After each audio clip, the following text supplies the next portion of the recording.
की बड़ी खबर आपको बता दें, वक्फ संशोधन कानून की वैधता को चैलेंज करने वाली याचिकाओं पर सुप्रीम कोर्ट ने अपना फैसला सुना दिया। सुप्रीम कोर्ट ने पूरे कानून पर रोक लगाने से इनकार कर दिया। हालांकि कुछ ऐसी धाराएं हैं जिन पर रोक लगाई है। सीजेआई बीआर गवई ने साफ कर दिया कि इस पूरे कानून पर रोक लगाने का कोई आधार नहीं है। सुप्रीम कोर्ट ने निर्देश दिया कि जहां तक संभव हो वक्फ बोर्ड का मुख्य कार्यकारी अधिकारी मुस्लिम होना चाहिए। साथ ही सुप्रीम कोर्ट ने गैर मुस्लिम को सीईओ नियुक्त करने संबंधी संशोधन पर रोक लगाने से इनकार कर दिया। सुप्रीम कोर्ट ने वक्फ संशोधन अधिनियम 2025 की उस प्रावधान पर रोक लगा दी है जिसमें वक्फ बनाने के लिए किसी शख्स का 5 वर्षों तक इस्लाम का न्यायी होना जरूरी बताया गया था। यह बड़ा फैसला आज सुप्रीम कोर्ट ने बता दिया। सुप्रीम कोर्ट ने नए वाले कानून को एक तरीके से पूरी तरह वैलिडेट कर दिया है। बहुत सारे ऑब्जेक्शन लिए गए थे, बहुत सारे धाराओं पे स्टे करने की मांग की गई थी, माननीय सुप्रीम कोर्ट ने उसको नकार दिया है। केवल उनको इतनी रिलीफ मिली है कि जो नए वाले कानून में व्यवस्था थी कि जो 5 साल तक प्रैक्टिसिंग मुस्लिम होगा वही वक्फ कर पाएगा, उसको माननीय सुप्रीम कोर्ट ने स्टे किया है। बाकी और सारी मांगें नकार दी गई हैं। जहां तक बात यह थी कि ये डीएम के यहाँ सुनवाई होगी या ट्रिब्यूनल में, उस पर भी स्पष्ट कर दिया है कि जो मामले ट्रिब्यूनल में चल रहे हैं उसकी ट्रिब्यूनल में ही सुनवाई होती रहेगी। लेकिन जो नया आएगा विषय वो डीएम के सामने जा सकता है या वो आदमी कोई ट्रिब्यूनल में ले जाना चाहे तो ट्रिब्यूनल में भी, उसमें कोई अभी तक रोक नहीं लगाई है। वहीं वक्फ कानून पर सुप्रीम कोर्ट के फैसले पर सरकार की पहला रिएक्शन आया, पहली प्रतिक्रिया सामने आई है। केंद्रीय मंत्री किरण रिजिजू ने सुप्रीम कोर्ट के फैसले का स्वागत किया है। उन्होंने इसे डेमोक्रेसी के लिए, लोकतंत्र के लिए शुभ संकेत बतला दिया है। तो वक्फ कानून की कुछ धाराओं पर विवाद है और सुप्रीम कोर्ट ने ये बातें कही हैं, लेकिन आपको बता दें कि इसका ये फैसला सुप्रीम कोर्ट ने सुनाया है। केंद्रीय मंत्री किरण रिजिजू ने सुप्रीम कोर्ट के इस फैसले का स्वागत किया है और डेमोक्रेसी के लिए इसे एक तरह का शुभ संकेत बतला दिया है। और क्या क्या सुप्रीम कोर्ट ने बड़ी बातें कही हैं वो हम आपको लगातार दिखा रहे हैं। यानी 5 साल प्रैक्टिसिंग मुस्लिम वाली जो शर्त थी उसको लेकर फैसला सुना है। कलेक्टर का फैसला अंतिम फैसला नहीं माना जाएगा, सुप्रीम कोर्ट ने यह भी कहा है। तो वक्फ कानून पर सुप्रीम कोर्ट का ये बड़ा फैसला सुना दिया गया है और ये जो फैसला सुनाया गया इस पर केंद्रीय मंत्री किरण रिजिजू ने खुशी जाहिर की। उन्होंने कहा कि डेमोक्रेसी के लिए ये एक तरह का शुभ संकेत है।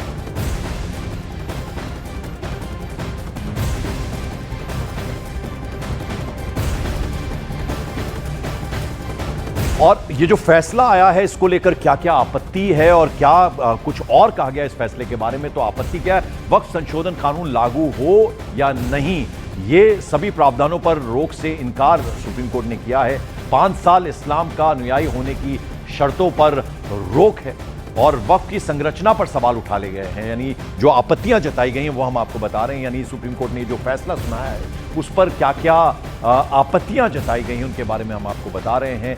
वक्फ बोर्ड में 3 से ज्यादा गैर मुस्लिम नहीं है, ये कहा गया सुप्रीम कोर्ट की तरफ से। सीईओ मुस्लिम हो लेकिन गैर मुस्लिम पर किसी तरह की रोक नहीं। इस पर वक्फ की संपत्ति पर, यानी वक्फ की संपत्ति पर फैसला का अधिकार हो, ये भी कहा गया। यानी ये आपत्ति जताई गई है। वक्फ भूमि विवाद पर कलेक्टर का फैसला आखिरी नहीं होगा, सुप्रीम कोर्ट की तरफ से कहा गया है। वक्फ भूमि विवाद के निपटाने के लिए ट्राइब्यूनल जा सकते हैं, ये भी सुप्रीम कोर्ट की तरफ से कहा गया है। और इस पर क्या क्या आपत्तियां हैं वो हम आपको दिखा रहे हैं। सुप्रीम कोर्ट ने वक्फ अमेंडमेंट एक्ट को पूरा सुनवाई करके जो आज ऑर्डर पास किया है, मैं इसका स्वागत करता हूं। सुप्रीम कोर्ट को पूरा विषय का जानकारी है, बहुत विस्तार में पक्ष रखा। सरकार के ओर से हमारे सॉलिसिटर जनरल ने विस्तृत रूप से एक्ट में जो प्रावधान है और उसका मंशा, सरकार का जो सोच है, उसको भी सुप्रीम कोर्ट में रखा है।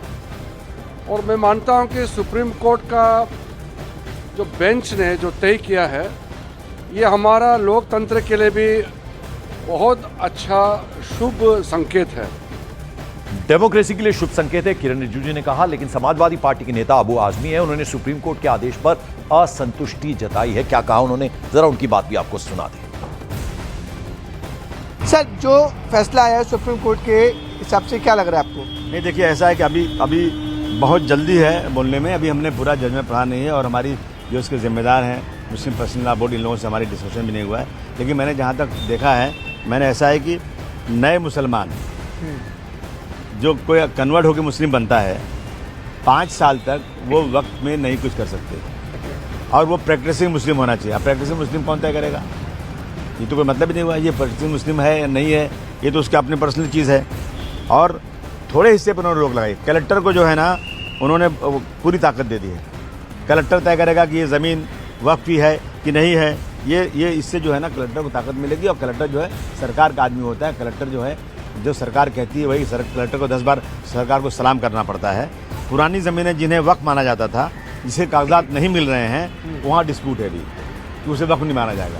अभी जो 200 साल 500 साल 300 साल 500 साल पुरानी है, उनके पेपर्स कहाँ से लाएंगे आप? उस पर भी अभी एक वो है। और सीओ मुस्लिम होना चाहिए। नाराजगी जता दी, हालांकि उन्होंने कहा कि it's too early to comment, अभी पूरा फैसला मैंने पढ़ा नहीं, अब वो आदमी को सुना। सुप्रीम कोर्ट के फैसले का अखिल भारत हिंदू महासभा ने स्वागत किया, तो वहीं कांग्रेस नेता तारिक अनवर ने कहा कि अभी पूरे फैसले का इंतजार करना चाहिए।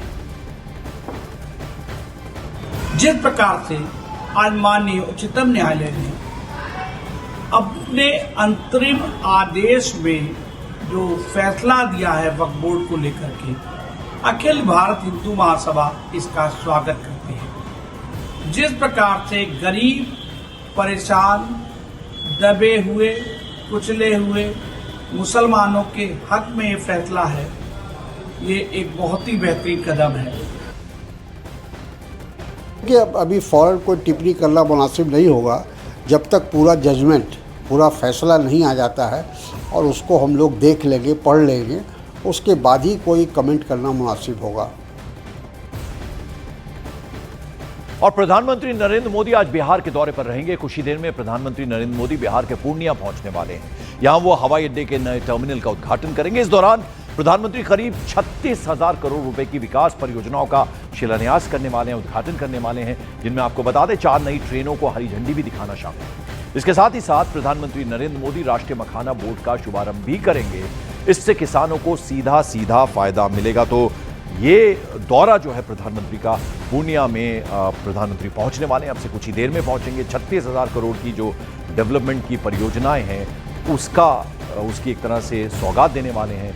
इसके अलावा एक चौथा एयरपोर्ट जुड़ने जा रहा है बिहार के लिए, तो ये भी बड़ी सौगात देने वाले हैं प्रधानमंत्री। और उसके अलावा राष्ट्रीय मखाना बोर्ड का भी शुभारंभ करने वाले हैं। और जैसा हमने आपको बताया, 4 नई ट्रेनों की भी एक सौगात देंगे और पूर्णिया हवाई अड्डे का उद्घाटन करेंगे। 4 नई ट्रेनों को हरी झंडी दिखाएंगे और साथ साथ एक उड़ान भी जो है उसकी शुरुआत करने वाले हैं। वाणिज्यिक उड़ान जो है उसकी भी शुरुआत प्रधानमंत्री करने वाले हैं। तो प्रधानमंत्री नरेंद्र मोदी आज बिहार को बड़ी सौगात देने वाले हैं। इसे लेकर बिहार की सियासत अब गर्मा गई है। केंद्रीय मंत्री चिराग पासवान ने कहा कि प्रधानमंत्री मोदी लगातार बिहार की डेवलपमेंट के लिए काम कर रहे हैं। वहीं आरजेडी नेता तेजस्वी यादव ने तंज कसा है। उन्होंने कहा कि प्रधानमंत्री केवल जुमलों की बारिश करेंगे और असली मुद्दों पर बात नहीं करेंगे। जब प्रधानमंत्री जी के ऊपर इस तरीके के अपशब्दों का इस्तेमाल किया गया, तब जनता ने विपक्ष को जवाब देने का काम किया। और आज तो पुनः हम लोग चुनाव की दहलीज पर मौजूद हैं। ऐसे में एक बार फिर बिहार की जनता ये जवाब देगी कि झूठा, चोर ये कहना सही था या बिहार में एयरपोर्ट, एम्स ये लाना सही था। अब प्रधानमंत्री जी आ रहे हैं तो जुमलों की बारिश करने आ रहे हैं। कोई विकास का काम नहीं हो रहा, कहीं मुद्दे पे प्रधानमंत्री बात नहीं करेंगे, केवल घुसपैठिया की बात करेंगे। प्रधानमंत्री जी पूर्णिया आ रहे हैं तो वहाँ के मेडिकल कॉलेज भी चले जाए और साथ में हमारे चाचा को भी लेके चले जाए। जैसा हमने आपको बताया, प्रधानमंत्री आज पूर्णिया एयरपोर्ट का उद्घाटन करने वाले हैं, लेकिन इसको लेकर श्रेय लेने की होड़ मच गई। पूर्णिया के एमपी हैं, सांसद हैं पप्पू यादव। उन्होंने दावा किया कि उनके बदौलत ही एयरपोर्ट और वंदे भारत ट्रेन चल रही है। पूर्णिया के जनता का संघर्ष और पप्पू यादव का 34 साल का प्रयास है और वो सब कुछ एलईडी पर चल रहा है। मैंने इसीलिए जनता के बीच पब्लिक डोमेन में ला दिया है कि कब क्या, और पत्रकार भी लोग भी देख लें। आपको बता दें, विधानसभा चुनाव से पहले महागठबंधन में सीट बंटवारे को लेकर खटपट अब तेज हो गई। हालात ऐसे बन गए हैं कि आज महागठबंधन की होने वाली बैठक को टाल दिया गया। इस बैठक में तेजस्वी यादव समेत महागठबंधन के तमाम बड़े नेता शामिल होने वाले थे, लेकिन अब इस बैठक को फिलहाल टाल दिया गया है। बताया जा रहा है कि सीट बंटवारे को लेकर चल रही खटपट की वजह से इस बैठक को टाला गया है।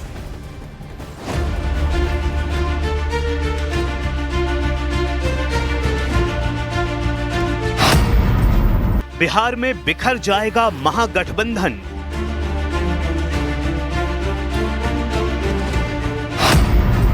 महागठबंधन के कुनबे में सीट पर कलह।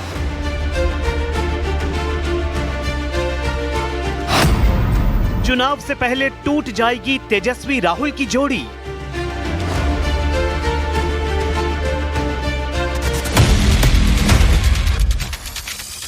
कभी हाथों में हाथ, कभी एक कार पर सवार, कभी साथ में बुलेट पर सवारी। वोट अधिकार यात्रा की ये तस्वीरें चंद दिन पहले की हैं, जब राहुल और तेजस्वी 1300 किलोमीटर की यात्रा के दौरान 16 दिन तक साथ रहे। दोनों की जोड़ी को लेकर बिहार की सियासत में तमाम तरह के कयास लगाए जाने लगे। आरजेडी और कांग्रेस के समर्थक बिहार की सत्ता में वापसी का सपना संजोने लगे, लेकिन जैसे ही सीट बंटवारे की बात सामने आई, मानो सब कुछ बिखर गया, सपने टूट गए। दरअसल महागठबंधन में सीट बंटवारे का टकराव विवाद में बदलता दिख रहा है। इसकी तस्वीर साफ दिखी कांग्रेस प्रदेश अध्यक्ष राजेश राम के विधानसभा क्षेत्र कुटुंबा में। दरअसल 13 सितंबर को एक विवाह भवन में कांग्रेस ने बड़ी बैठक बुलाई थी। बैठक के लिए आरजेडी नेताओं को भी बुलाया गया, लेकिन वहां कोई आरजेडी नेता पहुंचा ही नहीं। इसे लेकर अब कांग्रेस के अंदर नाराजगी है। सिर्फ कुटुंबा ही नहीं, बिहार की एक एक सीट पर हम पूरी तैयारी कर रहे हैं। हमारे एक एक एलआई पार्टनर अपने कार्यकर्ताओं को तैयार कर रहे हैं अलग अलग कार्यक्रमों के जरिए। हम में कोई फूट नहीं है। और कुटुंबा तो हमारा पारंपरिक सीट है। हमारे प्रदेश अध्यक्ष वहाँ पिछले 2 टर्म से एमएलए हैं, वो वहाँ के सबसे लोकप्रिय नेता हैं। भला हमारा कोई सहयोगी उस सीट को छोड़ने के लिए क्यों कहेगा हमसे? दरअसल ये पूरा मामला सीट बंटवारे की वजह से बिगड़ा, जिसमें कांग्रेस ने आरजेडी के सामने 70 जिताऊ सीट के साथ डिप्टी सीएम का पद लेने की शर्त रख दी है। मिली जानकारी के मुताबिक आरजेडी को ये शर्त मंजूर नहीं।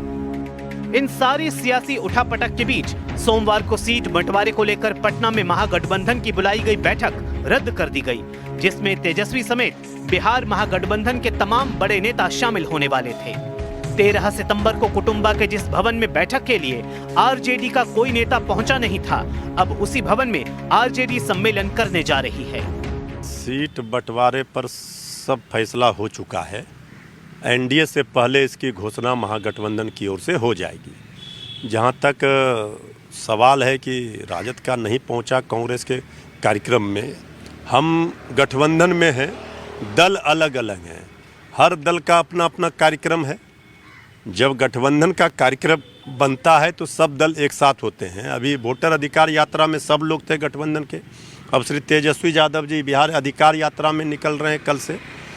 तो ये कार्यक्रम कांग्रेस पार्टी का था, इसलिए हमारे गठबंधन में ऑल इज वेल है। सीट बंटवारे पर आरजेडी के सामने संकट सिर्फ कांग्रेस ने ही खड़ा नहीं किया है, बल्कि उसके दूसरे सहयोगियों ने भी उसकी पेशानी पर बल ला दिया है। आरजेडी के दूसरे सहयोगी दल भी 65 से 70 सीटों की मांग पर अड़े हैं।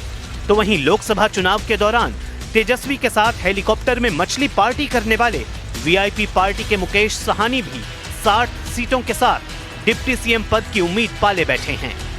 243 सीटों पर चुनाव लड़ने का ऐलान कर चुके तेजस्वी यादव के सामने अब कांग्रेस और वीआईपी की सीटों की शर्तें गले की फांस बन गई हैं। बड़ा सवाल यही है कि क्या महागठबंधन टूटेगा या आखिरी वक्त पर कोई समझौता उसे साध लेगा। उधर कांग्रेस नेता और लोकसभा में नेता प्रतिपक्ष राहुल गांधी बाढ़ पीड़ितों से मुलाकात करने के लिए पंजाब के दौरे पर हैं। राहुल गांधी गुरदासपुर के उस गांव में पहुंच गए जो सबसे ज्यादा प्रभावित इलाकों में से एक है, जहां बांध टूटने से खेत घर पानी में डूब गए थे। उन्होंने किसानों से वहां बातचीत की और गांव में पैदल जाने के बाद आधा किलोमीटर तक ट्रैक्टर चलाकर अपनी गाड़ी तक वो पहुंचे। तस्वीर हम आपको दिखा रहे हैं। गुरदासपुर सबसे ज्यादा प्रभावित हुआ है, जहां जबरदस्त तबाही हुई है। वहां आज राहुल गांधी पहुंचे थे, किसानों से उन्होंने मुलाकात की। और समाजवादी पार्टी के अध्यक्ष अखिलेश यादव आज एक अलग अंदाज में नजर आए। प्रेस कॉन्फ्रेंस उन्होंने की, उस दौरान उन्होंने पीडीए का हथौड़ा आरी चक्र जारी किया। इस दौरान उन्होंने बीजेपी सरकार पर निशाना साधा, दावा किया इस बार जनता उनका साथ देगी। ये देख रहे हैं आप तस्वीर, लखनऊ की ये तस्वीरें हैं, अलग अंदाज में आज नजर आए।